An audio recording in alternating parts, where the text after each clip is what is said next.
So when Jesus is real to us, it's powerful. That's what Paul prays.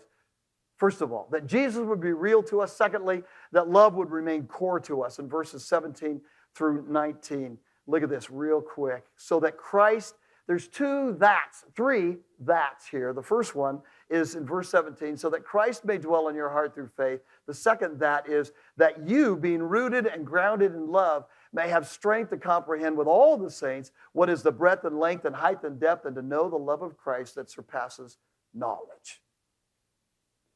When Christ is real to us, the second thing God wants us to know is that love has to remain core to us. We have to live loved. If we don't live love, we won't experience the reality of the gospel. If grace doesn't fuel love in us, we will not be able to enjoy being God's sons, daughters. My friend Ronnie Greer is one of the area directors in Texas, and you would like Ronnie. You'd love it if he told his story. He'd keep you mesmerized for how he grew up in Detroit, how he got into prison, how he became a Christian in prison. And he's just a wild man. I love it. And we were talking one day at a gathering someplace, I think it was here in Orlando, and I said, well, how did you come to deal with people like us? He said, listen, I used to call you white guys pigs. I said, what?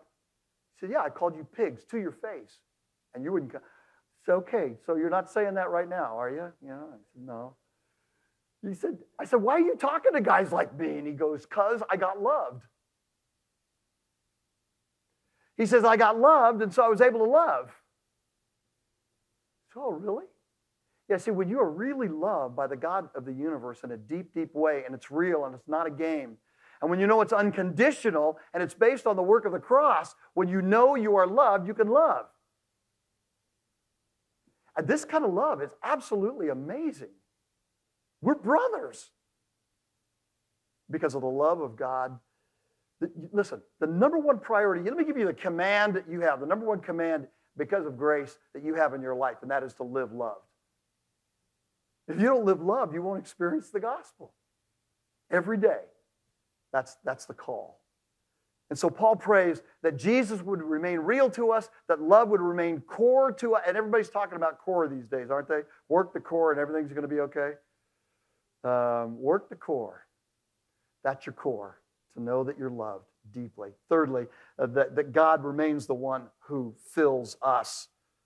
What a great, great text. The third that is found in verse 19b. That you may be filled with all the fullness of God. He says, what I want is for you to be filled up with God. In the Sunday school hour, Kelly and Amy Wilson and the Wolves were talking with Paul Tripp via video here about idolatry and teaching our kids that you and I as parents struggle with idolatry. Do you struggle with idolatry? I do.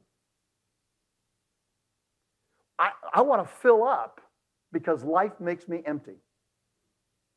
And I've got some idols that I want to run to. But every time I run to those idols, what happens is they let me down, and they let me down really, really quick. So Paul says, listen, I want you to understand that Jesus is in you, that love is core to you, and that your idols will never fill you up, but only God can fill you up.